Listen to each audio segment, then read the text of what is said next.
તો હાલો દોસ્તો, good evening. અત્યારમાં બપોર પછીનો ટાઈમ છે અને અમે ખાસ આવ્યા હતા વડોદરા, કેમ કે ઘણા સમયથી ઘરે ને ઘરે હતા એટલા માટે બહાર આવ્યા હતા. અમદાવાદ થોડું કામ હતું, અમદાવાદ પતાવી અને પછી પાછા વડોદરા આવ્યા છે. અને વડોદરા ખાસ અમે શૈલેષભાઈની ઘરે રોકાણા હતા. તો એણે કીધું કે ગૌશા એ આપણી જેમ સેવાનું જ કામ કરી રહ્યા છે. તો એમની પોતાની ગૌશાળા છે, ભાઈબંધ મિત્રો સાથે બનાવી. અને એક સમય હતો જૂનો, જ્યારે એક અડધો વર્ષ થઈ ગયો એની પહેલા મેં એક વિડીયો બનાવ્યો હતો. તો એ વિડીયોમાં પણ એની ગૌશાળા બતાવી હતી અને એ ગૌશાળા એક જગ્યાએ હતી. અને આજે એ ગૌશાળા અહીંયા તમે જોઈ શકો, ખૂબ મોટા પ્રમાણમાં એક 1.5-2 વીઘા જમીન લઈ અને આ લોકો અહીંયા ગૌશાળા બહુ મોટી બનાવી રહ્યા છે. અને અત્યારમાં બધી વસ્તુનું કામકાજ શરૂ થઈ રહ્યું છે. અને જેવી રીતે આપણે જે નિરાધાર નિસહાય લોકોની સેવા કરીએ છીએ, એવી જ રીતે શૈલેષભાઈ અને એમનું બધું ગ્રુપ છે. તો એ વ્યક્તિ લોકો પણ અત્યારમાં એવા જે નિરાધાર નિસહાય ગાયો છે, કે તમે જોતા હશો ઘણી વખત રોડે કોઈ ગાડી માથે ચડાવી દે, કોઈ પગ ઉપર ગાડી આંકી દે. તો એવી જે નિરાધાર નિસહાય ગાયો છે, જેનું એક્સિડન્ટ થયેલું છે, કે જેને પછી કોઈ રાખતું નથી, ઘણી વખત માલિકીની ગાય હોય તો પછી દોવાનું બંધ કરી દે અને પછી એને ઘરેથી મોકલી દે, કાઢી મૂકે. તો એવી બધી ગાયોને અહીંયા લાવી અને એ જેવી રીતે આપણે નિરાધાર નિસહાય લોકોની સેવા કરીએ, એવી રીતે આ લોકો અહીંયા દિવસ ને રાત રહી અને સેવા કરી શકે. અને પેલો કહેવાય ને એમ કે ભાઈ, માણસને તો હાંસવા હેલા છે, પણ જે આ મૂંગા પ્રાણીઓ છે, અને આપણે તો હિન્દુ સંસ્કૃતિમાં એમ કહેવાય છે કે ગાયોની અંદર બધા દેવતાઓ સમાયેલા છે અને એની સેવા કરવી ખૂબ મોટી વાત કહેવાય, ખૂબ સારી વાત કહેવાય. અને હું પણ એવું માનું છું. અમે દર મંગળવારે ગાયોને રોટલી ખવડાવતા હોય છે, પણ એ બધું ઘરેથી થતું હોય છે, એટલા માટે હું તમને બ્લોગના માધ્યમથી ન બતાવી શકું. પણ આજે ખાસ મને એમ થયું અને મને અંદરથી એમ થયું કે હું આ વિડીયોના માધ્યમ થકી તમારા સુધી આ વાત પહોંચાડું. તો કે આપણે આશ્રમમાં ગૌશાળા બનાવી રહ્યા છે, પણ અહીંયા આવ્યા પછી મેં જોયું, મને ગમ્યું, કેમ કે આ લોકોનું કામકાજ અહીંયા જે અત્યારમાં જે કામકાજ થઈ રહ્યું છે એનો ખૂબ આનંદ થાય. એક સમય હતો 6 મહિના પહેલા મેં જોયું હતું, ત્યારે આ એકદમ ગૌશાળા નાના લેવલ હતી. એની પાસે 4-5 ગાયો હતી અને એ લોકો સેવા કરતા. આજે એની પાસે 20 થી 25 ગાયો છે. અને જગ્યા એક તો જગ્યાની વ્યવસ્થા ત્યાં હતી, ભાડે જગ્યાથી અહીંયા જે એ છે જગ્યા ટ્રસ્ટે લઈ અને બનાવી રહ્યા છે. તો ખૂબ આનંદ થાય. અને તમે જોઈ શકો, ઘણી બધી ગાયોના એવડા લોકો ઓપરેશન પણ કરાવેલા છે અને ઘણી બધી ગાયો છે કે એનું હજી ઓપરેશન કરવાનું બાકી છે. ત્યારમાં અમે થોડુંક અમારી રીતના અમે ઘાસ મંગાવ્યું હતું અને હવે બધી ગાયોને ખવડાવી છે. જોકે અમારી હજી ગૌશાળા બને છે, પણ અહીંયા ગાયો માતા છે, તો આપણથી જેટલું થાય એટલું કરીએ. અને તમે પણ અવશ્ય એક ફેરું ગોવર્ધન ગૌશાળાનો કોન્ટેક્ટ કરો. અમારે નિકુલભાઈ છે, શૈલેષભાઈ છે, અને ખૂબ સારી સેવા કરી રહ્યા છે ગાયો માટે. તો આપણે હમણાં એમની જોડે વાત કરીએ અને કહીએ કે કઈ જગ્યાએ આવેલી છે વડોદરામાં, કેવી રીતે છે. અને તારાને પણ ખૂબ આનંદ હતો કે મારે ગૌશાળામાં જવું છે, ગૌશાળામાં, એટલે સ્પેશિયલ મારે ધક્કો થયો ગૌશાળામાં આવવા માટે. અને કોઈ દિવસ આમ વિઝિટ નથી કરી એને ગૌશાળાને, એટલે સ્પેશિયલ એને ગૌશાળાની વિઝિટ કરવા માટે લઈ આવ્યો હતો. અને ખૂબ જો તમે જોઈ શકો સેવા કરી રહ્યા છે. તો તમે પણ અવશ્ય ખરું ગોવર્ધન ગૌશાળાનો કોન્ટેક્ટ કરી અને અવશ્ય પધારો અને અહીંયા આવી યથાશક્તિ પ્રમાણે સેવા આપો. કે ગૌશાળા વિશે એને વધારે ખ્યાલ હોય, કેમ કે એ પોતે અહીંયા હેન્ડલિંગ કરી રહ્યા છે. નિકુલભાઈ છે એ પણ કરી રહ્યા છે, પણ એ થોડાક એના કામમાં બીજી છે. આપણે એની સાથે પણ વાત કરીશું. પહેલા શૈલેષભાઈ સાથે વાત કરીશું. તો શું કહેશો શૈલેષભાઈ, અમારા બ્લોગના માધ્યમથી તમને ઘણા બધા લોકો જોવે છે, અને એમને તમારે કઈ મેસેજ આપવો છે, અથવા તો આ ગૌશાળાની શરૂઆત તમે કઈ રીતને કરી, આવો વિચાર તમને કઈ રીતે આવ્યો, તો એની થોડીક માહિતી અમારા વ્યુઅર સુધી પહોંચાડો, જેથી કરીને ખ્યાલ આવે એમ. બરાબર. સૌથી પહેલા તો નરેશભાઈ, તમે આવ્યા લાસ્ટ ટાઈમ લગભગ મને ખ્યાલ છે ત્યાં સુધી 8 મહિના પહેલા તમે આવ્યા હતા, જ્યારે મારી ગૌશાળા એક આપણે મકરપુરાથી નજીક હતી. જ્યારે અમે ત્યાં એક જગ્યા ભાડે રાખી, દર મહિને ભાડું આપીને ત્યાં અમે ગૌશાળા ચલાવતા. હવે અમારી સેવા પ્લસ તમારો ત્યારે જે વ્લોગ ઘણા બધા લોકોએ જોયો, એ લોકોમાંથી ઘણા બધા લોકોની સેવા મળી. અને ધીમે ધીમે અત્યારે લગભગ 8 મહિના પછી અમે એક વડોદરાથી લગભગ 10 કે 15 કિલોમીટરના અંતરે છે, ધન્યાવીથી 15 કિલોમીટર, સલાડ ગામ.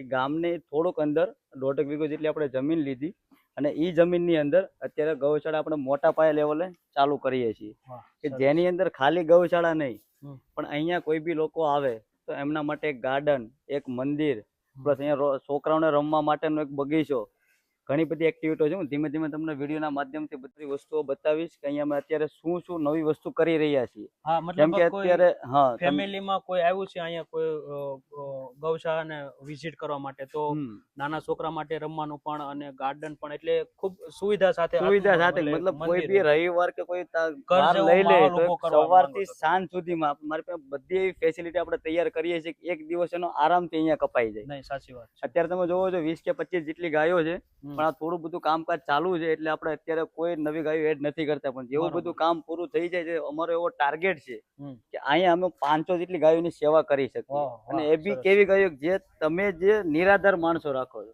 હા. ઠીક છે, માણસો તો બોલી બી શકે છે કે ભાઈ મને આ તકલીફ છે, આ હા, તકલીફ છે, પણ સાચી જેવું વાત છે. તમે હમણાં વિડીયોમાં કીધું કે મૂંગા પ્રાણીઓને નિરાધાર, હા. કે જે ગાયો કઈ બોલી બી નથી શકતી. નહીં, એ પોતાનો દર્દ આપણે કહી ઠીક નથી છે કે રોડે મળે છે, આપણે ઘરેથી એકાદી રોટલી લઈ લીધી, હમ. પણ આપણું એક શું છે કે આપણે રોટલી લીધી ખવડાવીને પછી આપણે આપણા કામે નીકળી ગયા. એ નીકળી જાય. પણ આખો દિવસ ઈ ગાય શું કરે છે, ક્યાં જાય સાચી છે, વાત ક્યાં ભટકાય છે અને શું બીમારી છે કઈ આપણને ખબર નથી. આપણને એમ છે કે આપણે સેવા કરી લીધી સાચી 1 વાત છે. મિનિટમાં. હમ. એવી જે ગાયો છે જે નિરાધાર ગાયો, એ ગાયોની સેવા કરી છે, એમાં એક બી ગાય અમને દૂધ આપતી નથી. ઓહ, સરસ. બધી બીમાર ગાયો છે, કાંઈ બી કોઈ બી ઓપરેશન કરવું હોય, હમ. 2 ડોક્ટરો રાખેલા છે, તેનો ઓપરેશન કરીએ છીએ. અહીંયા ને અહીંયા ઘોડીથી તેને ઉપર કર્યું હોય, નીચે કર્યું હોય, બધી સુવિધા બધી રીતે ટોટલી સેવા કરીએ છીએ.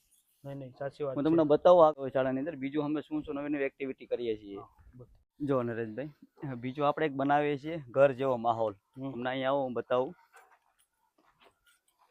માની લો કે કોઈ બી વડોદરાથી કોઈ બહાર કોઈ રહે છે, કોઈ વડોદરામાં નથી રહેતું, વડોદરાથી કોઈ અધર સિટી કાં તો અધર સ્ટેટમાંથી આવે છે, હમ. તો માનો કે એમને એક નાઇટ સ્ટે કરવો છે, તો નાઇટ સ્ટે કરવા માટે અમે એક નાનો એવો મસ્ત હોલ બનાવીએ છીએ. બરોબર. કે આ હોલમાં એ શાંતિથી એમને એક રાત બી કાઢ્યો તો એક રાત આરામથી સૂઈ શકે શાંતિથી.